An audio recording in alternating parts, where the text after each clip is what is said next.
Hi everyone, P block elements पढ़ रहे थे हम लोग। ग्रुप 15 एलिमेंट्स और जनरल कैरेक्टरिस्टिक्स देख रहे थे, जिसमें एटॉमिक एंड आयनिक रेडाई और आयोनाइजेशन एनर्जी के बारे में काफ़ी डिटेल में देखे। आज हम लोग जो है अगला जनरल कैरेक्टरिस्टिक ग्रुप 15 एलिमेंट्स का जो है electronegativity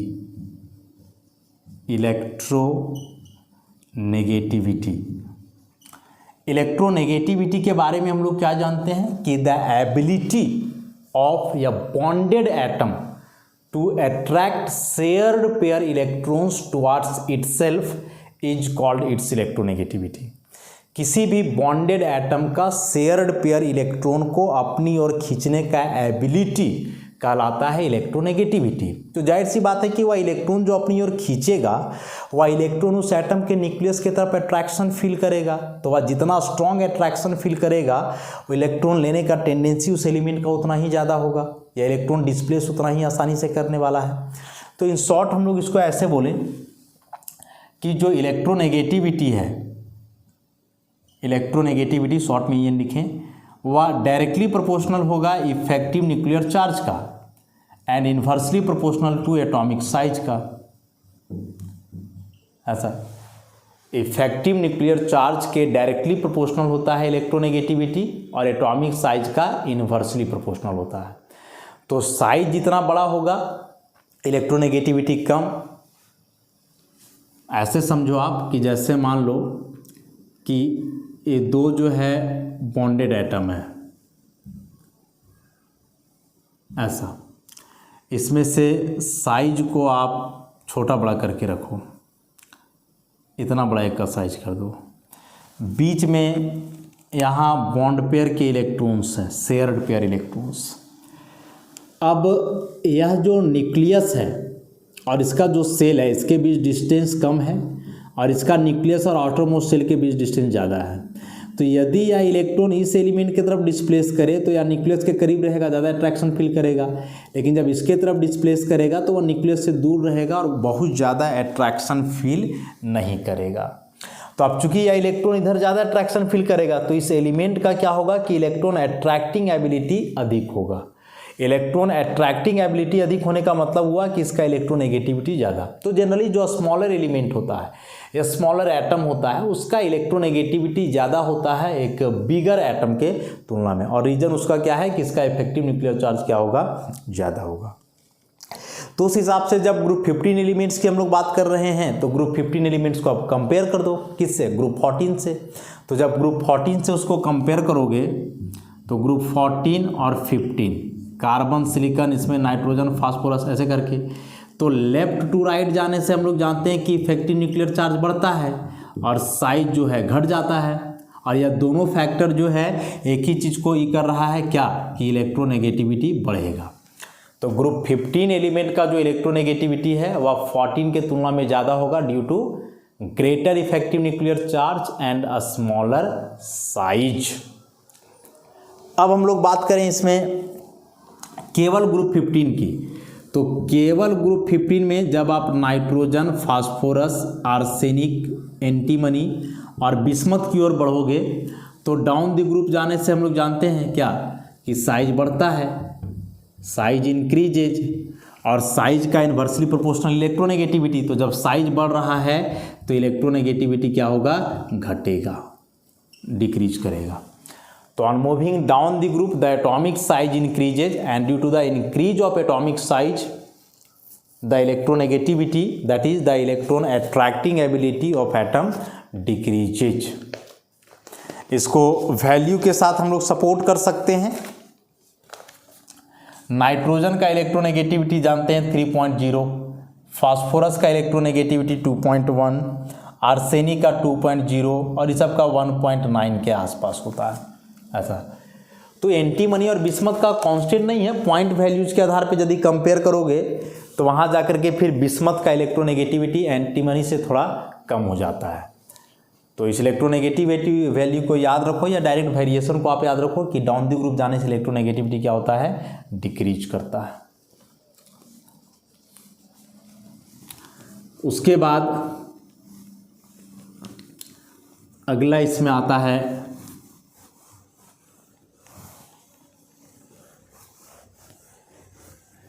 melting and boiling points,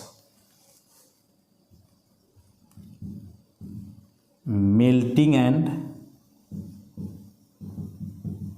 boiling points.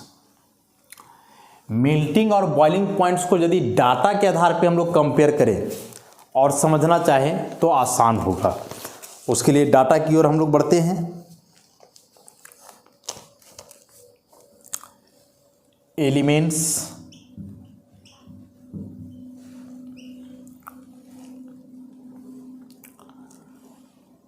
और इसका मेल्टिंग पॉइंट और बॉइलिंग पॉइंट। तो एलिमेंट्स में जो नाइट्रोजन है N2 के रूप में एग्जिस्ट करता है, फास्फोरस P4 वाइट फास्फोरस है, आर्सेनिक ग्रे अल्फा आर्सेनिक जो ग्रे आर्सेनिक के नाम से भी जाना जाता है, और एंटीमनी बिस्मथ का नॉर्मल है। मेल्टिंग पॉइंट की बात करें तो इसका होता है 63, 317, 1089, एंटीमनी का 904, बिस्मथ का 544। बॉइलिंग पॉइंट की बात करें तो 77.2, 554, 888, 1860 और 1837। ऐसा अब डाटा के आधार पे जब आप कंपेयर करोगे तो रिजल्ट सामने आएंगे और अच्छे से आप फैक्ट्स को समझ पाओगे। ये सभी केल्विन में है। ऐसा सबसे पहले मेल्टिंग पॉइंट को डील करें हम लोग, तो नाइट्रोजन फास्फोरस और आर्सेनिक का ठीक यहाँ से यहाँ तक बढ़ रहा था मेल्टिंग पॉइंट। और मेल्टिंग पॉइंट बढ़ने के पीछे कारण आप यहाँ दे सकते हो साइज को, कि डाउन द ग्रुप जाने से जो है एलिमेंट का साइज बढ़ता है, एलिमेंट का साइज बढ़ता है तो मॉलिक्यूलर साइज इंक्रीज करेगा और उस हिसाब से जो है क्या होना है कि मेल्टिंग पॉइंट जो है इंक्रीज कर जाना है। लेकिन अब आर्सेनिक से भी बड़ा तो एंटीमनी और बिस्मथ होता है, तो फिर यहाँ से यहाँ जाने के बाद ही घटा क्यों, इस चीज़ को हम लोग को डील करना है। मेल्टिंग पॉइंट एटॉमिक साइज बढ़ने से बढ़ता है, क्योंकि एटॉमिक साइज बढ़ेगा तो मॉलिक्यूलर साइज बढ़ेगा, और मॉलिक्यूलर साइज मतलब एक प्रकार से बोलो कि मास वगैरह इंक्रीज करेगा, तो वैसे जो है मेल्टिंग पॉइंट बढ़ना चाहिए। तो यहाँ तक का वेरिएशन एकदम बेहतर है आर्सेनिक तक का, कि नाइट्रोजन से ज़्यादा मेल्टिंग पॉइंट है किसका, फास्फोरस का, और उससे ज़्यादा है आर्सेनिक का। लेकिन जैसे ही हम लोग आर्सेनिक के बाद गए एंटीमनी और बिस्मथ की ओर गए तो हम लोग देख रहे हैं कि डिक्रीज कर जा रहा है। तो डिक्रीज क्यों कर रहा है, अब जरा उसको समझो। हालांकि दोनों का मास साइज अधिक होगा, इसके बावजूद मेल्टिंग पॉइंट घट रहा है। तो मेल्टिंग पॉइंट घटने के पीछे का क्या कारण हुआ, तो जब पीछे बता रहे थे इलेक्ट्रॉनिक कॉन्फ़िगरेशन, वहाँ बॉन्डिंग कंसेप्ट को थोड़ा एक्सप्लेन किए थे। बताए थे कि इन सारे एलिमेंट्स का वैलेंस शेल में 5 इलेक्ट्रॉन्स हैं, लेकिन इनमें से सभी 5 बॉन्ड बनाते नहीं हैं। नाइट्रोजन 3 ही बॉन्ड बनाता है, फास्फोरस 5, आर्सेनिक 5, ये सभी 3-3। ये दोनों 3-3 क्यों बनाता है, इनर पेयर इफेक्ट के चलते। ये 3 क्यों बनाता है, वैलेंस शेल में डी ऑर्बिटल खाली नहीं है, और ये दोनों 5-5 बनाता है क्योंकि वैलेंस शेल में 5-5 इलेक्ट्रॉन्स हैं। तो यहाँ तक का ठीक। इधर जब हम लोग जा रहे हैं तो क्या देख रहे हैं कि आर्सेनिक बना रहा है 5, एंटीमनी और बिस्मथ बनाएगा 3-3 इनर्ट पेयर इफेक्ट के चलते। मतलब कि एंटीमनी के एटम्स आपस में 3 बॉन्ड से जुड़े हैं, जबकि आर्सेनिक के एटम्स आपस में 5 बॉन्ड से जुड़े हैं। अब एटम के बीच बॉन्ड्स जितना मजबूत होगा या जितना ज़्यादा होगा, जाहिर सी बात है उसको ब्रेक करने के लिए ज़्यादा एनर्जी देना पड़ेगा, मतलब मेल्ट करने के लिए ज़्यादा एनर्जी सप्लाई करना पड़ेगा, ज़्यादा टेम्परेचर लगेगा, तो उसका मेल्टिंग पॉइंट ज़्यादा होगा। तो आप ऐसे बोलोगे कि exceptionally antimony and bismuth have lower melting points than phosphorus and arsenic due to their tendency to form 3 covalent bonds instead of 5 which are formed by phosphorus and arsenic, and it's all due to inert pair effect operated in antimony and bismuth। कि antimony और bismuth में inert pair effect होता है, और inert pair effect होने के चलते ये दोनों 5 की जगह 3 ही बॉन्ड बनाते हैं, और जब एटम्स के बीच बॉन्ड कम रहेगा तो एनर्जी कम लगेगा और मेल्टिंग पॉइंट उसका क्या हो जाएगा, कम। तो मेल्टिंग पॉइंट का वेरिएशन समझ गए, यहाँ से यहाँ बढ़ा क्योंकि साइज बढ़ रहा था, इसके बाद भी बढ़ना चाहिए लेकिन घट गया। और घटा क्यों, क्योंकि जो इसका टेंडेंसी है 5 बॉन्ड बनाने का और डिक्रीज कर गया। डाउन द ग्रुप जाने से इनर्ट पेयर इफेक्ट डोमिनेट करता है, और जब इनर्ट पेयर इफेक्ट डोमिनेट करेगा तो क्या होगा कि 5 बॉन्ड बनाने का टेंडेंसी घटेगा, और 5 बॉन्ड बनाने का टेंडेंसी घटेगा तो मेल्टिंग पॉइंट भी घटेगा। फास्फोरस की तुलना में मेल्टिंग पॉइंट जो है सबका कम नहीं है, क्योंकि फास्फोरस और एंटीमनी सबका मास को कंपेयर करोगे फिर सबका मास बहुत ज़्यादा हो जाता है, इससे केवल कम है, क्योंकि मास में बहुत ज़्यादा अंतर नहीं है लेकिन बॉन्ड बनाने का टेंडेंसी में जो है अंतर हो जा रहा है। और यदि आप बात करोगे बॉइलिंग पॉइंट की, तो बॉइलिंग पॉइंट का ऑलमोस्ट एक रेगुलर वेरिएशन देख रहे हैं हम लोग कि डाउन दी ग्रुप जाने से बॉइलिंग पॉइंट बढ़ रहा है, चाहे वह नाइट्रोजन हो, फास्फोरस हो, आर्सेनिक हो, एक रेगुलर वे में। और जो बॉइलिंग पॉइंट बढ़ रहा है इसका हम लोग एक ही एक्सप्लेनेशन देंगे, साइज बढ़ रहा है या फिर मास बढ़ रहा है, ऐसा। तो बॉइलिंग पॉइंट का रेगुलर वेरिएशन हुआ, मेल्टिंग पॉइंट में थोड़ा सा ट्विस्ट आया बीच में, और यह ट्विस्ट किस आधार पर आया देख लिए हम लोग, समझ गए इसको। अब हम लोग बात करें ऑक्सीडेशन स्टेट की, ऑक्सीडेशन स्टेट की बात करेंगे हम लोग।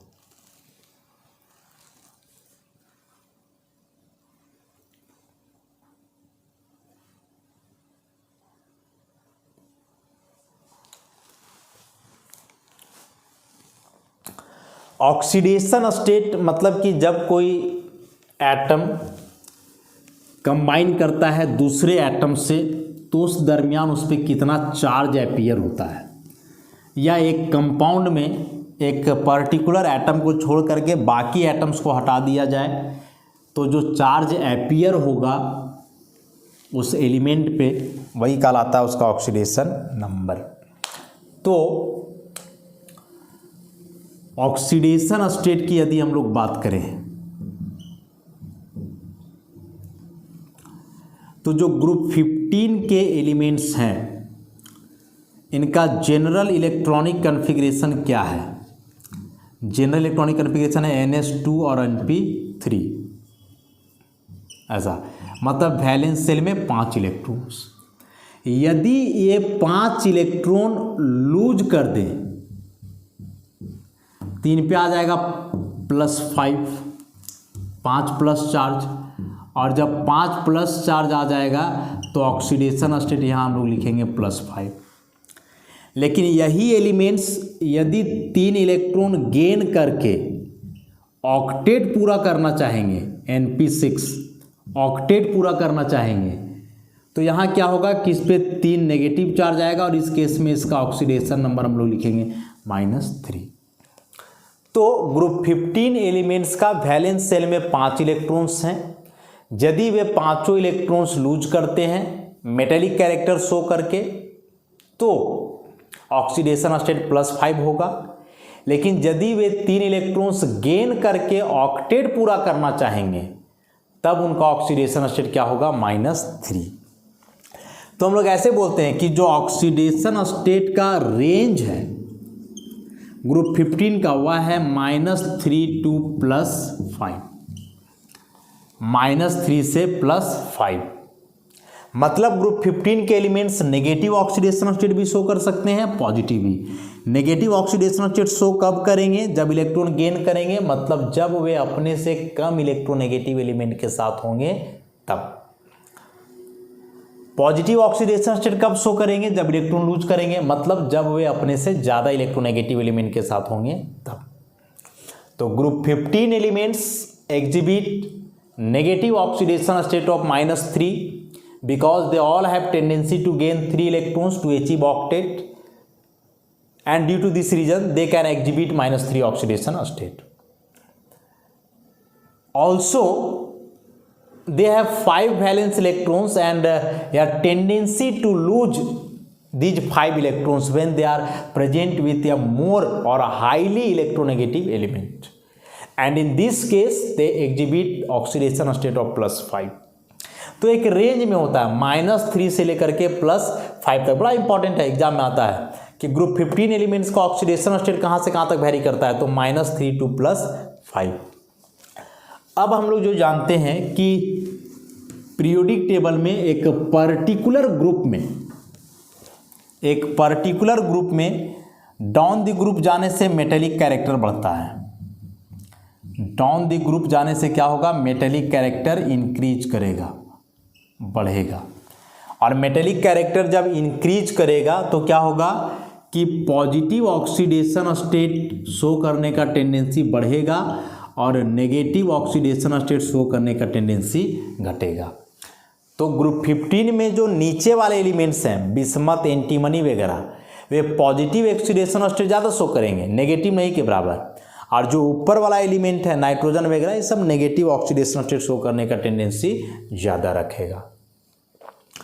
तो इस बात को तो हम लोग समझ गए कि डाउन द ग्रुप जाने से पॉजिटिव ऑक्सीडेशन स्टेट एग्जिबिट करने का टेंडेंसी बढ़ेगा और नेगेटिव ऑक्सीडेशन स्टेट एग्जिबिट करने का टेंडेंसी घटेगा।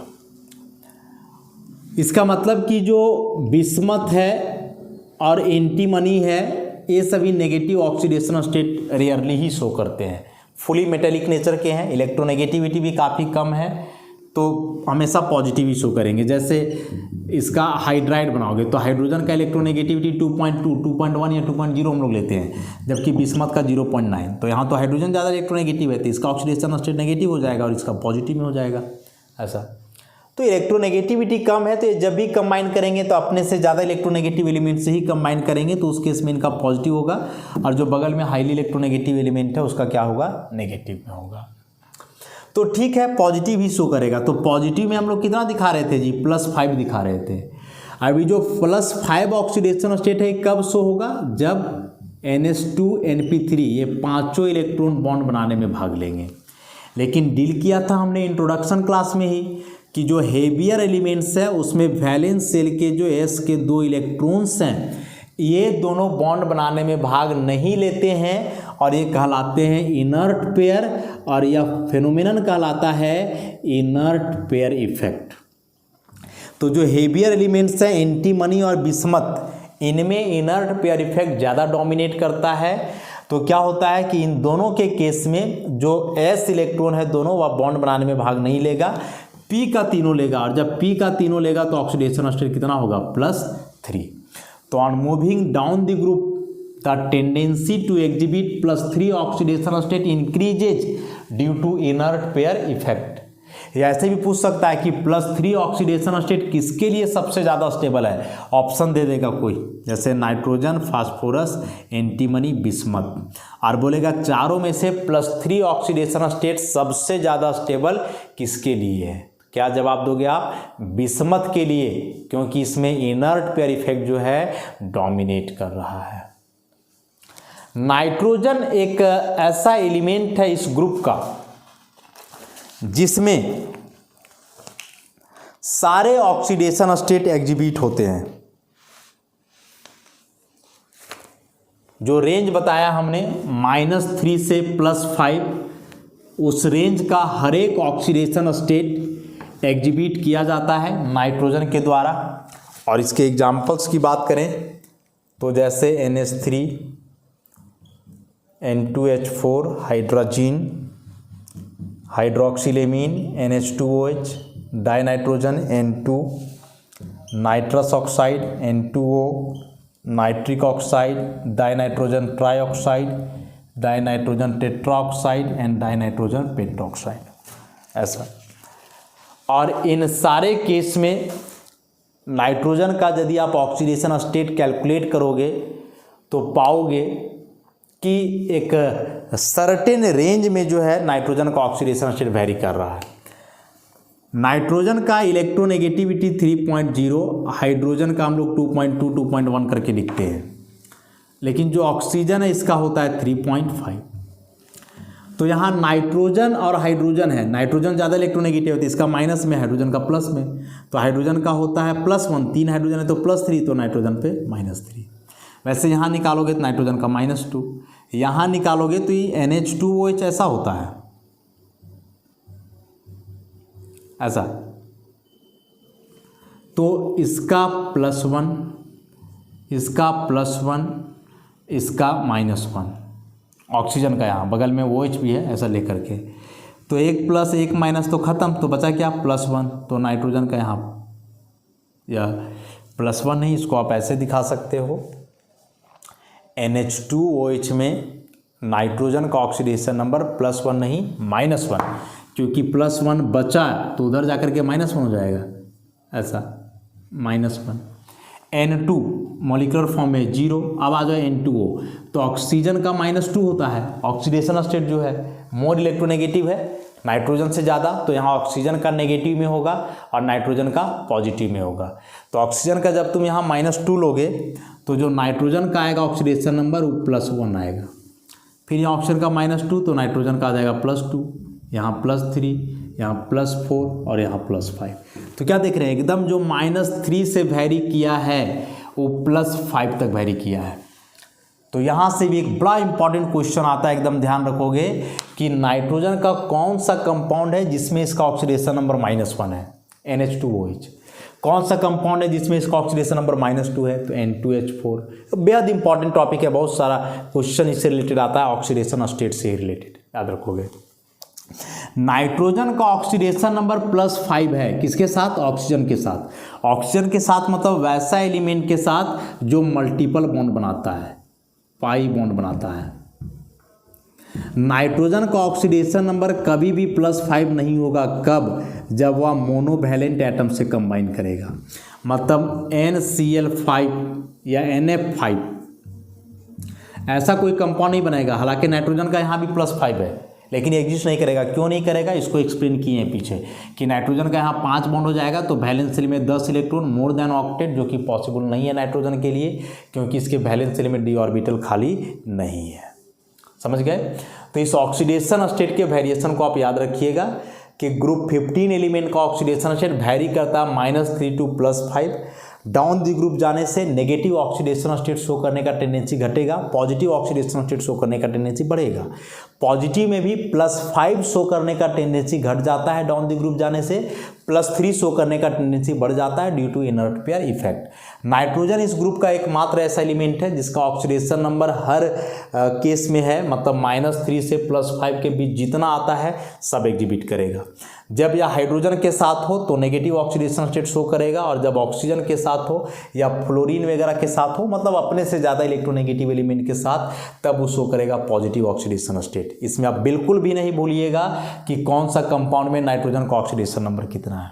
एग्जाम में क्वेश्चन इनडायरेक्टली आता है, ऐसा नहीं कि कंपाउंड दे दिया ऑक्सीडेशन नंबर पूछेगा, ऑक्सीडेशन नंबर दे देगा और पूछेगा किस कंपाउंड में होता है, ऐसे। तो आप उसको अच्छे से ध्यान में रखोगे। तो यह हुआ ऑक्सीडेशन स्टेट के बारे में। अब हम लोग बात करेंगे इसमें नाइट्रोजन का एनामेलस बिहेवियर, कि नाइट्रोजन कैसे अपने ग्रुप के बाकी एलिमेंट से अलग है।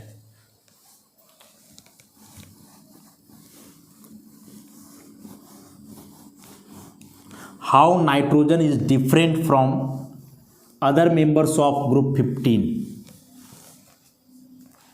इसी को हम लोग लिखते हैं एनामेलस बिहेवियर, एनामेलस बिहेवियर।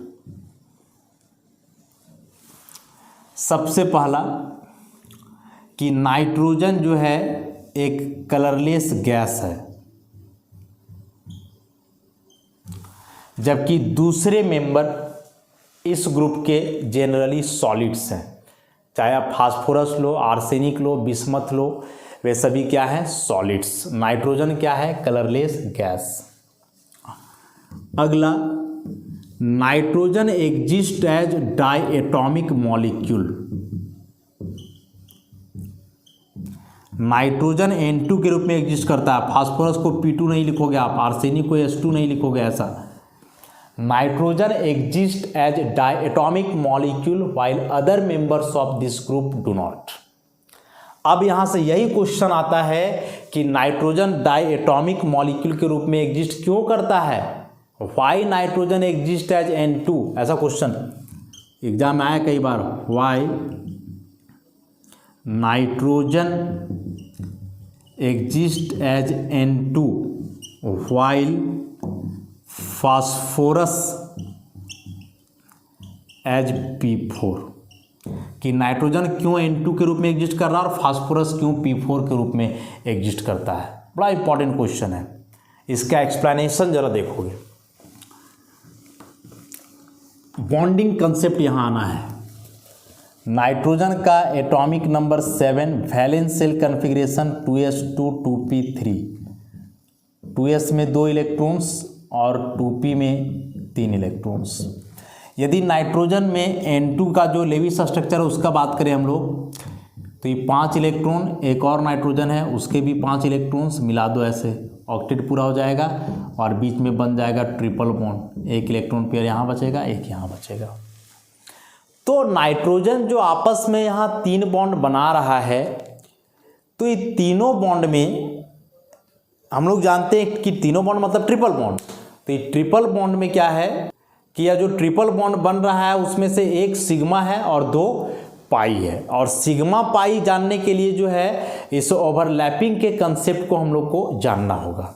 कैसे जानोगे, तो एक नाइट्रोजन आप और लो, तो इसका भी हो जाएगा 2s2 2p3 ऐसा। तो क्या होगा, ये तीनों ऑर्बिटल्स जिनमें कि अनपेयर्ड इलेक्ट्रॉन्स हैं आपस में ओवरलैप कर जाएंगे, जिसमें एक सिग्मा बनेगा और 2 पाई बनेगा ऐसा। और ये जो है लोन पेयर वाले ऑर्बिटल्स वे वैसे ही रह जाएंगे। इसी को यदि आप दिखाते हो ऑर्बिटल से, कैसे दिखाओगे, नाइट्रोजन 3 ऑर्बिटल है तीनों p का, तो तीनों p का ऑर्बिटल आप दिखा दो, px py और pz, और तीनों में एक इलेक्ट्रॉन। वैसे ही एक और नाइट्रोजन है तो उसका भी होगा, तो उसमें से एक ऑर्बिटल तो यहाँ हेड ऑन ओवरलैपिंग कर जाएगा और बाकी के 2 ऑर्बिटल्स बचे रहेंगे एक इलेक्ट्रॉन लेकर के। तो अब जो ये दोनों ऑर्बिटल्स बच रहे हैं, इन दोनों ऑर्बिटल्स का हेड ऑन ओवरलैपिंग यहाँ पॉसिबल नहीं है। तो जब ये दोनों का हेड ऑन ओवरलैपिंग पॉसिबल नहीं है तो क्या होगा, साइडवाइज होगा ऐसा, सेम एक्सिस वाले साइडवाइज ओवरलैपिंग करेंगे, पाई बॉन्ड बनेगा, इसका भी यहाँ साइडवाइज ओवरलैपिंग होगा और पाई बॉन्ड बनेगा। कहने का मतलब हुआ कि यह पाई बॉन्ड तभी बनेगा जब ऑर्बिटल्स का साइडवाइज ओवरलैपिंग हो और इफेक्टिव ओवरलैपिंग हो। और यह साइडवाइज ओवरलैपिंग को तो हम लोग ऐसे दिखाते हैं ना, ऐसा कि 2 ऑर्बिटल है तो साइडवाइज ओवरलैपिंग आप ऐसे दिखलाओगे, इस तरह से ऐसे करके दिखाओगे।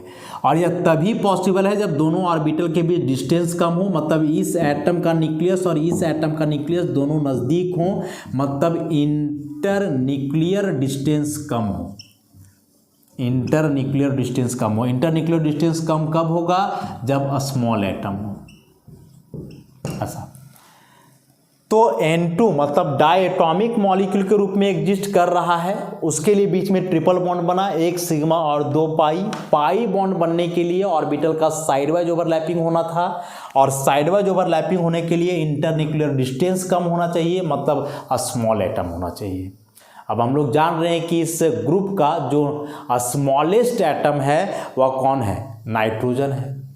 यदि आप फास्फोरस लोगे तो फास्फोरस में भी वही केस है, इसका भी लास्ट में आएगा 3s2 3p3, p में यहाँ भी 3 इलेक्ट्रॉन है, लेकिन आप यहाँ एक को सिग्मा और 2 को पाई नहीं दिखा पाओगे, क्योंकि यहाँ 2 फास्फोरस जो है एक दूसरे से दूर रहेगा, और जब दूर रहेगा तो ये ऑर्बिटल का जो साइडवाइज ओवरलैपिंग है वह इफेक्टिव नहीं हो पाएगा।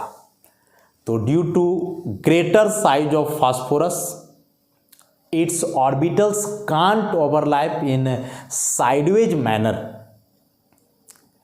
और जब साइडवाइज मैनर में ऑर्बिटल्स ओवरलैप नहीं करेंगे तो पाई बॉन्ड नहीं बनेगा, और जब पाई बॉन्ड नहीं बनेगा तो फिर P2 के रूप में एग्जिस्ट नहीं करेगा। तो नाइट्रोजन N2 के रूप में एग्जिस्ट किया क्योंकि इसके मॉलिक्यूल के बीच पाई बॉन्ड बनता है, नाइट्रोजन का साइज छोटा है। फास्फोरस P4 के रूप में रहता है, P4 में केवल सिग्मा बॉन्ड है ऐसा, P4 का स्ट्रक्चर ऐसा। इस तरह से सबके पास एक एक इलेक्ट्रॉन पेयर बचा हुआ रहेगा ऐसा। तो फास्फोरस केवल सिग्मा बनाता है, क्योंकि सिग्मा जो है लार्ज डिस्टेंस में भी बन सकता है, हाँ कमज़ोर बनेगा लेकिन लार्ज डिस्टेंस में भी बन सकता है। और पाई जब भी बनता है तो स्मॉल डिस्टेंस में बनता है, एटम के बीच डिस्टेंस कम होना चाहिए तब। तो आप ऐसे बोलोगे कि nitrogen exist as N2 due to the formation of this pi bond, and this pi bond is formed by the sidewise overlapping of two p atomic orbitals, that's why it is called p pi bonding। मतलब nitrogen has a tendency to form p pi bonding, जबकि बाकी के जो elements हैं वे p pi नहीं बनाते हैं बल्कि वे p d pi बॉन्डिंग बनाते हैं। जैसे फास्फोरस का है POCl3, तो इसमें फास्फोरस और ऑक्सीजन के बीच डबल बॉन्ड है, लेकिन यह जो पाई बॉन्ड यहाँ है this one is p d pi, जिसमें ऑक्सीजन का p ऑर्बिटल है और फास्फोरस का d ऑर्बिटल है, p d pi बॉन्ड बना है। तो nitrogen has a tendency to form p pi bond, while other elements of this group has a tendency to form p d pi bond. अब जो हम लोग देख रहे हैं कि नाइट्रोजन जो N2 के रूप में एग्जिस्ट किया, तो इसमें नाइट्रोजन के भी ट्रिपल बॉन्ड है, और जो नॉर्मल कोवलेंट बॉन्ड्स होते हैं सिंगल डबल ट्रिपल, तो उसमें ट्रिपल बॉन्ड सबसे मजबूत होता है। तो यह जो N2 मॉलिक्यूल है इसमें जो नाइट्रोजन के बीच ट्रिपल बॉन्ड है, इसका बॉन्ड डिसोसिएशन एनर्जी काफ़ी हाई है, 946 kilojoule per mole, and due to this very high bond dissociation energy N2 molecule is very less reactive. इस ग्रुप में नाइट्रोजन जो है सबसे कम रिएक्टिव एलिमेंट हुआ, क्योंकि जो इसका बॉन्ड डिसोसिएशन एनर्जी है काफ़ी ज़्यादा है। रिएक्शन तो तभी ना करेगा जब इस बॉन्ड को आप तोड़ोगे, और इस बॉन्ड को तोड़ने में देख रहे हो एनर्जी कितना ज़्यादा लग रहा है, बहुत ज़्यादा। तो हाई बॉन्ड डिसोसिएशन एनर्जी होने के चलते नाइट्रोजन जो है उसका रिएक्टिविटी क्या होगा, कम होगा। अगला जो एनामेलस बिहेवियर है इसका, कि नाइट्रोजन एक small sized highly electronegative element है, small sized highly electronegative element, and due to this property nitrogen can form hydrogen bond. इस प्रॉपर्टी के चलते नाइट्रोजन क्या करेगा, हाइड्रोजन बॉन्ड बना सकता है, जबकि बाकी एलिमेंट्स इस ग्रुप के हाइड्रोजन बॉन्ड नहीं बना सकते हैं। और इसका बेस्ट एग्जांपल है कि अमोनिया मॉलिक्यूल्स हाइड्रोजन बॉन्ड से जुड़े हैं, जबकि फॉस्फिन के नहीं। NH3 के यदि ऐसे दो मॉलिक्यूल्स हैं ऐसा इस प्रकार से, तो बीच में यहाँ हाइड्रोजन बॉन्ड बनेगा, क्योंकि नाइट्रोजन हाइड्रोजन बॉन्ड बनाने का टेंडेंसी रखता है। लेकिन यदि फॉस्फिन है तो आप ऐसा शो नहीं कर सकते हो, आप यहाँ हाइड्रोजन बॉन्ड नहीं बनाओगे, क्योंकि फास्फोरस का इलेक्ट्रोनेगेटिविटी कम है, साइज बड़ा है। तो इसका बड़ा साइज है, हाइड्रोजन का साइज सबसे छोटा है, तो बड़ा साइज और छोटा साइज वाला एटम के बीच इंटरैक्शन अच्छे से नहीं हो पाएगा। समझ गए? तो ऐसे कुछ एनामेलस बिहेवियर हुए कि नाइट्रोजन कलरलेस गैस है, बाकी solids. Nitrogen p pi bond बनाता है, बाकी p d pi बना सकते हैं। नाइट्रोजन N2 के रूप में एग्जिस्ट करता है, मतलब डायटोमिक है, बाकी डायटोमिक के रूप में एग्जिस्ट नहीं करते हैं। N2 बहुत कम रिएक्टिव है हाई बॉन्ड डिसोसिएशन एनर्जी के चलते, बाकी का रिएक्टिविटी इससे ज़्यादा। नाइट्रोजन हाइड्रोजन बॉन्ड बनाने के काबिल है, बाकी एलिमेंट इस ग्रुप के हाइड्रोजन बॉन्ड नहीं बनाते हैं। ऐसे ही एक दो और एनामेलस बिहेवियर है जो नोट्स में लिखे हुए हैं, लाइन बाय लाइन आप डिटेल से पढ़ोगे तो अच्छे से समझ में आ जाएगा। तो आज इस लेक्चर को हम लोग यहीं समाप्त करते हैं, बाकी डिस्कशन नेक्स्ट वीडियो से। धन्यवाद।